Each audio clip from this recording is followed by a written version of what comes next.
오늘 저희들에게 주시는 하나님의 말씀은 구약 성경 예레미야서 32장 7절 한 절의 말씀입니다. 보라, 내 숙부 살룸의 아들 하나멜이 내게 와서 말하기를 너는 아나돗에 있는 내 밭을 사라. 이 기업을 물을 권리가 내게 있느니라 하리라 하시더니 아멘. 오늘 주신 말씀의 제목을 아나돗에 있는 밭을 사라, 이런 제목을 붙였습니다.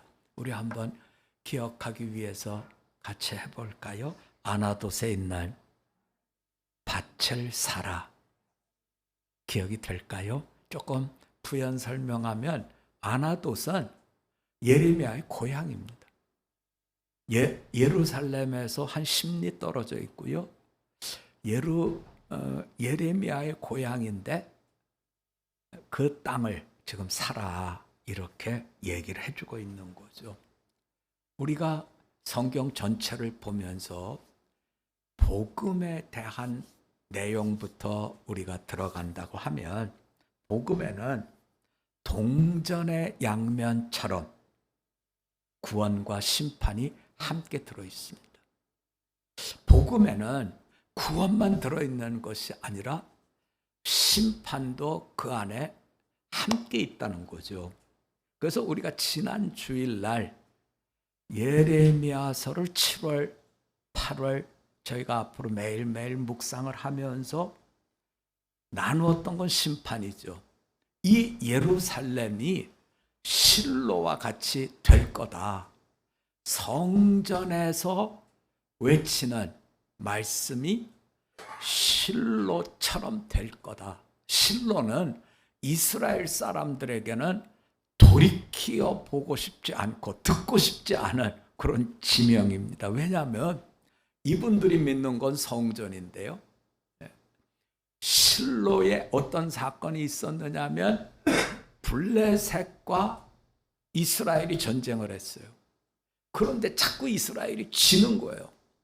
그래서 이 사람들이 전쟁을 했는데 4,000명이 죽으니까 걱정이 되죠. 이거 이러다가 망하는 거 아니야? 하는 생각이 당연히 들었겠죠. 그래서 어떻게 할까? 좋은 방법이 뭐가 없을까? 하다가 장로들 중에 누군가 제안을 했겠죠. 그 전쟁터에 하나님의 언약궤를 갖고 가자. 하나님의 언약궤는 그 당시에 실로에 있었습니다. 그래서 언약궤를 갖고 가자 해가지고 묘수라고 생각하고 실로에 있는 언약궤를 전쟁터로 끌고 간 거죠. 그런데 결과는 대패를 했습니다. 3만 명의 이스라엘 군사가 죽었어요. 어마어마한 사건이 생긴 거죠. 이것이 바로 실로처럼 된다는 말씀입니다. 왜 그랬을까? 이유는 분명한 거예요. 실로처럼 언약궤를 끌고 전쟁터에 나간 사건은 무엇을 얘기해 주고 있냐면, 자, 하나님의 언약궤를 하나님께서 이스라엘 백성에게 주신 것은 그 언약궤 속에 들어있는 두 돌판, 10가지 하나님의 율법 10계명을 지키라고 준 거지, 그 돌판을 가졌으니 됐다 해서 준 건 아니지요. 근데 그 돌판을 갖고 있는 곳으로 이들은 우리는 하나님의 십계명을 가지고 있다, 하나님의 율법을 가지고 있다, 더 나아가서 우리는 하나님의 성전을 가지고 있다 하는 우상적 신앙을 이분들은 자랑하고 있었던 거죠. 하나도 지키지 않아요. 그러면서 가지고 있다는 것으로 큰 소리를 친 거죠. 이것이 바로 실로의 사건이 주는 교훈입니다. 너희가 신앙생활할 때에 우리에게 성전이 있다, 우리에게 율법이 있다, 우리에게 제사장이 있다, 우리에게 뭐가 있다, 이것 가지고 자랑하지 말라는 겁니다. 가지셨으면 지켜내라는 겁니다. 자, 우리 한번 같이 해볼까요? 우리는 왕 같은 제사장입니다.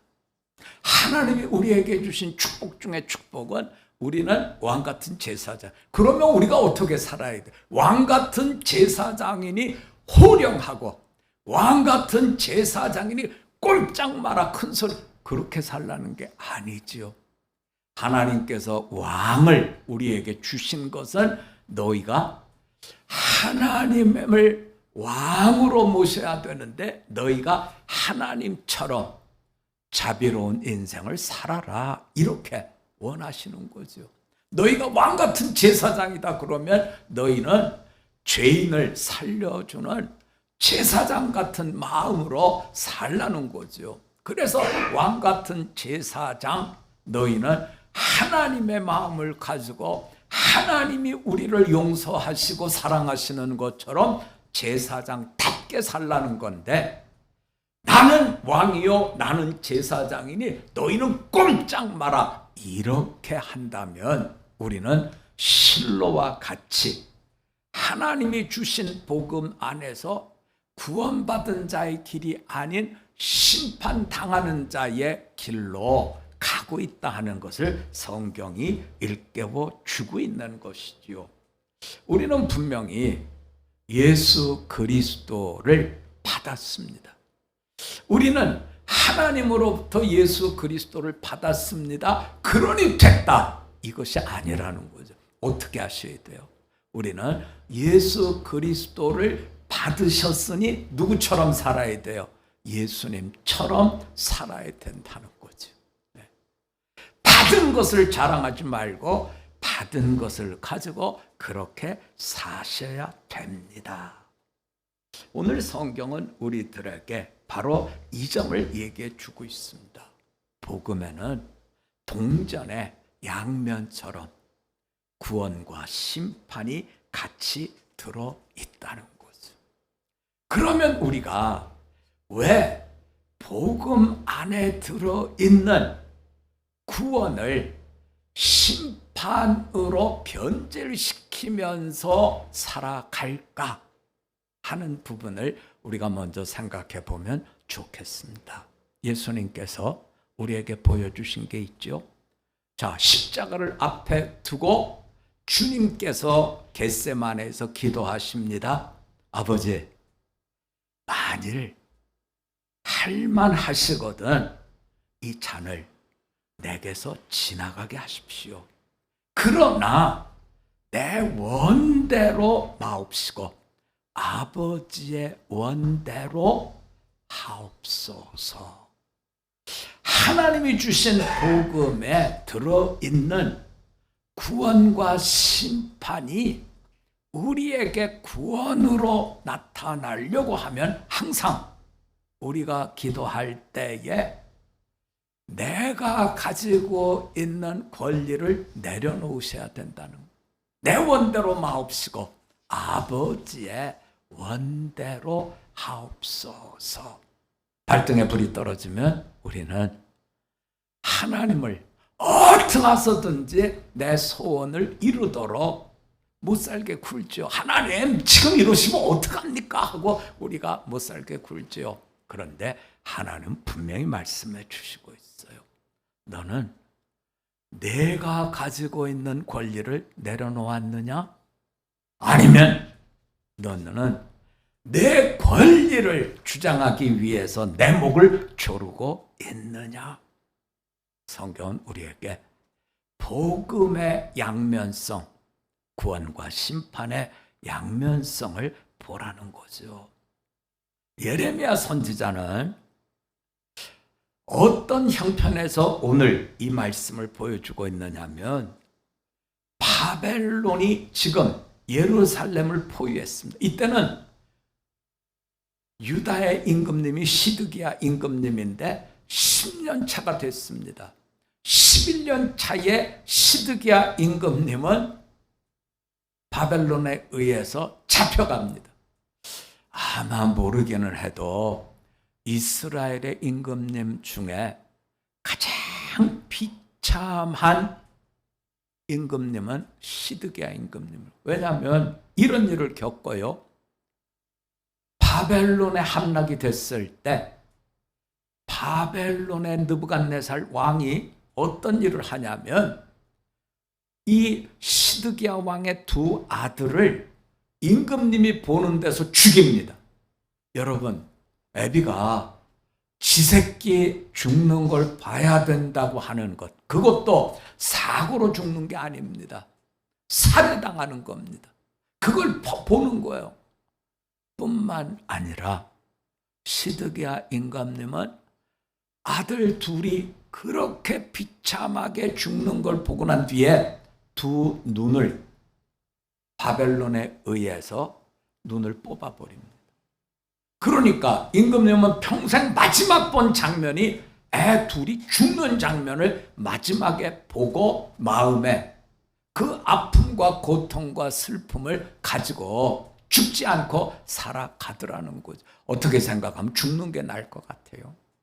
그런데 그런 아픔을 지닌 채 마지막까지 살더라는 거죠.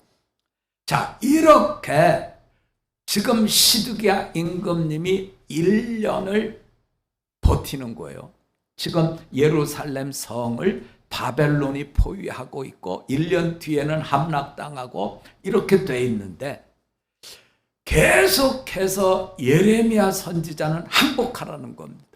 그리고 너희가 이제 바벨론의 포로로 잡혀가서 70년을 거기 있으면 하나님이 돌아오게 할 텐데 그때까지 너희는 그 70년의 세월 동안 결혼도 하고 집도 짓고 텃밭도 가꾸고 이러면서 그곳에 있는 바벨론의 지도자들을 위해서 기도해주고 그들과 함께 어떻게 하든지 70년을 살라는 겁니다. 그런데 거짓 선지자들은 2년이 있으면 회복이 된다는 거예요.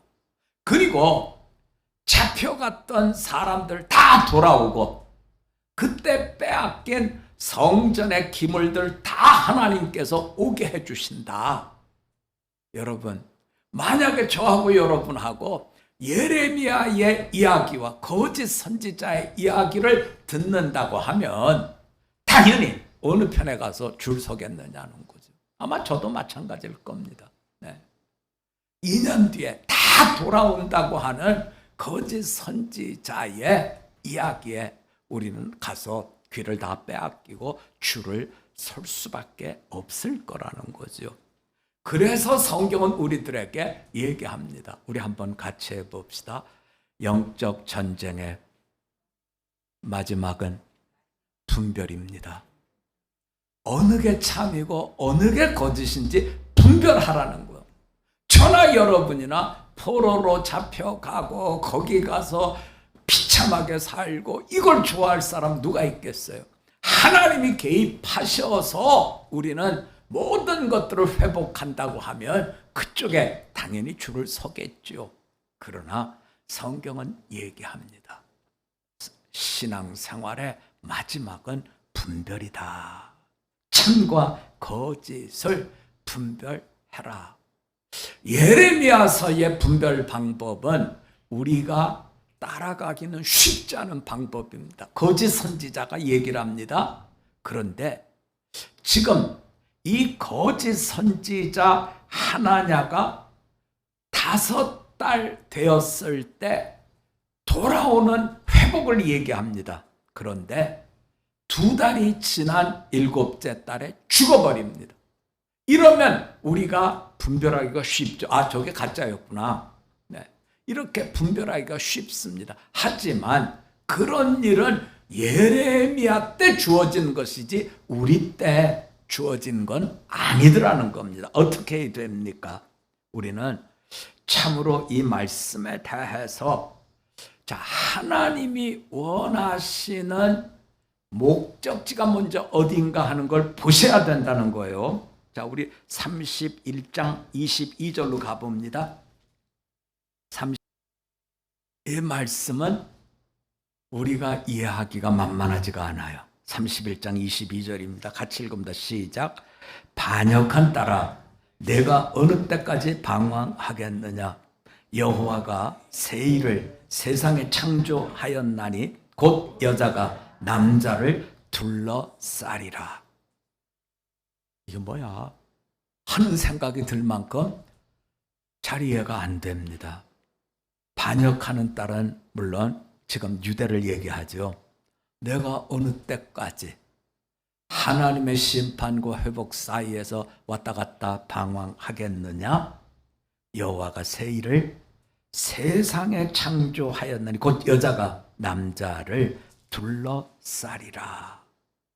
이게 도대체 무슨 말이지? 여자가 남자를 둘러싼다는 게 무슨 말이지?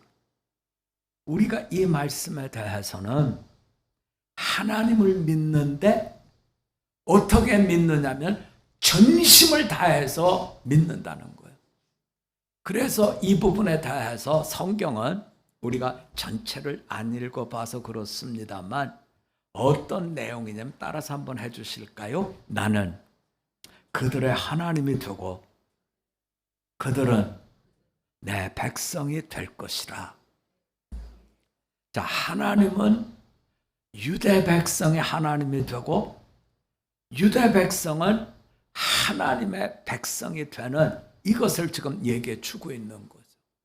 자, 이스라엘 백성들이 하나님의 백성이 됩니다. 하나님께서 이스라엘 백성의 하나님이 됩니다. 이런 표현은 지속적으로 나와요. 네, 여러 번 나옵니다. 내가 그들의 하나님이 되고 그들은 내 백성이 된다. 하나님께서 원하시는 것은 너희가 전심을 다해서 하나님을 섬기고 하나님과 동행하는 걸 원하시는데 참으로 이렇게 된다고 하는 것은 겉이 변하는 것이 아니라 속사람이 변해야 되는 것이요. 이렇게 된다는 것은 성경적 표현은 거듭나야 된다는 말씀입니다. 우리가 거듭났습니다. 정말 하나님을 하나님으로 우리가 섬기느냐 하는 거죠. 우리가 그럴 때 우리는 하나님의 백성이 됩니다. 그러면 어떻게 해야 이와 같은 하나님을 하나님으로 섬기고 우리가 하나님의 백성답게 살아갑니까 할 때에 주님이 우리들에게 주신 부분을 기억해 보자고요. 예수님께서 부활하셨을 때 백성들이 물어봤습니다. 예수님, 이스라엘의 회복이 언제입니까? 예수님, 너희 알 바 아니다 하시면서 뭐라고 말씀하시냐면 너희가 하나님이 약속하신 걸 받고 너희가 그 안에서 하나님이 주신 약속 성령을 받고 권능을 받고 예루살렘과 온 유대와 사마리아 땅끝까지 이르러서 내 증인이 된다. 내가 너희를 증인으로 보낸다가 아니에요. 이분들이 영적으로 철이 드니까 땅끝까지 하나님의 살아계심을 전하는 이와 같은 사람들이 되더라는 거죠. 오늘 성경은 우리들에게 그 점을 얘기해 주고 있습니다. 너희가 철이 들어서 하나님의 백성이 되고 내가 너희들의 하나님이신 것을 너희는 성령 충만한 가운데, 다른 말로 표현하면 너희의 의지가 아니라 성령이 충만해서 너희가 전하는 겁니다 하는 말씀을 주고 있는 것이죠. 지금 예레미야는 성전 시위대 뜰에 갇혀있는 죄수로 이렇게 있습니다. 그런데 그때 오늘 말씀처럼 아나돗에 있는 내 밭을 사라. 하나멜이 와서 사촌입니다. 예레미야의 사촌인데 하나멜이 와서 아나돗에 있는 내 땅을 사라. 이렇게 얘기하니까 은 17세겔을 달아주고 바룩에게 증서를 쓰게 합니다. 그리고 그 증서를 봉인하고 토기에다 넣어서 보존하게 합니다. 어떻게 보면 이 사람이 이상하다 하는 생각을 가질 수 있어요. 왜냐하면 지금 예레미야가 외쳤던 건 70년 동안 너희는 가서 포로로 산다. 여러분, 지금 예레미야가 나이가 상당하지 않겠습니까? 근데 70년이면 예레미야는 죽어도 한참 전에 죽을 거지요. 그런데 뭐 땅을 네가 기업 물을 자다 뭐 책임에 대한 이야기를 해서 샀다. 그건 아닙니다. 네. 그런데 땅을 샀다는 거예요. 왜냐하면 예레미야는 그 이야기를 하나님이 주신 말씀으로 받아들였다는 겁니다. 우리가 70년 뒤에 돌아오게 된다. 그러니 기업을 물을 자로서 나는 세상에 없지만 그 땅을 산다는 것이지요. 우리가 이 말씀을 대하면서 마음속에 두시면 좋겠습니다. 예레미야서를 읽을수록 성경이 우리에게 해주는 명확한 메시지 하나가 있습니다. 우리가 보면 예레미야는 여호와께서 말씀하신다, 여호와께서 말씀하신다, 여호와께서 말씀하신다, 계속적으로 말씀하신다, 다시 다르게 표현하면 예레미야는 어떤 순간순간에도 하나님의 음성을 듣더라는 겁니다. 성경이 묻는 건 바로 그거예요.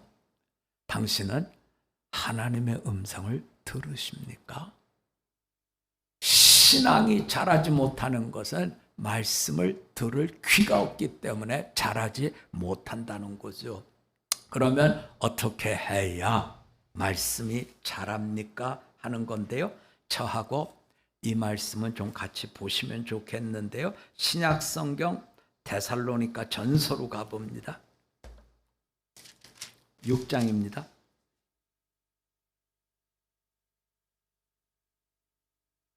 어떻게 해야 하나님의 음성을 들으십니까? 19절부터 22절입니다. 19절입니다. 성령을 소멸하지 말며 예언을 멸시하지 말고 범사에 헤아려 좋은 것을 취하고 악은 어떤 모양이라도 버리라. 아멘.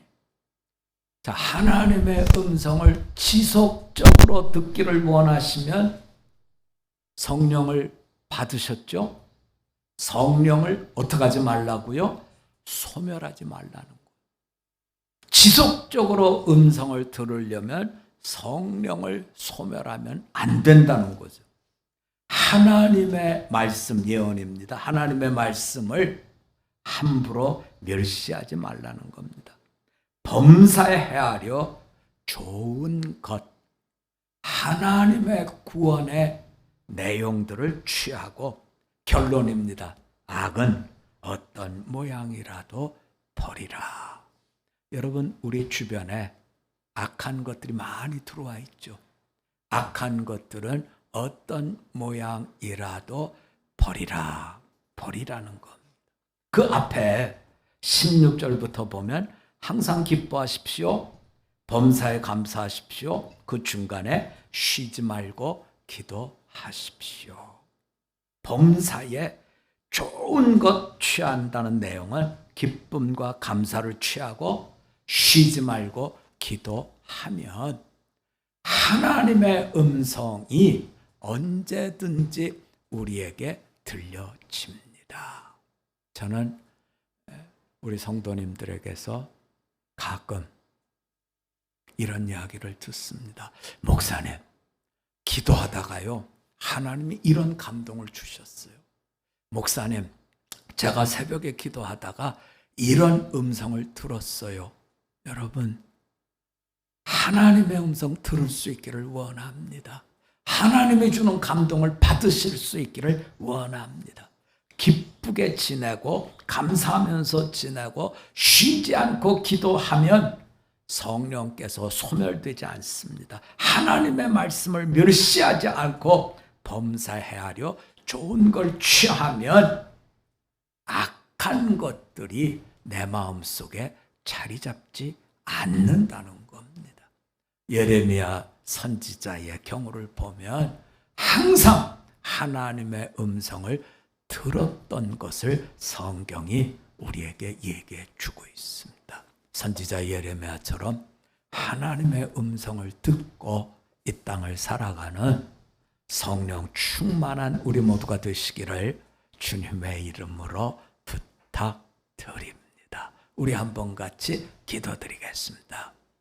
하나님 아버지, 복음에는 구원과 심판의 양면이 공존합니다. 마지막 때가 되면 사탄은 광명한 천사처럼 변장을 하고 우리의 귀에 이것이 복음인 것처럼 여러 가지 내용들을 거짓 선생들처럼 심으려 합니다. 그때 우리가 넘어지지 않고 쓰러지지 않고 이길 수 있는 길은 참으로 성령을 소멸치 않는 데 있음을 깨달았사오니 성령님께서 인도하시는 대로 가장 기도자의 길을 잘 걷도록 주님 허락하여 주시옵소서.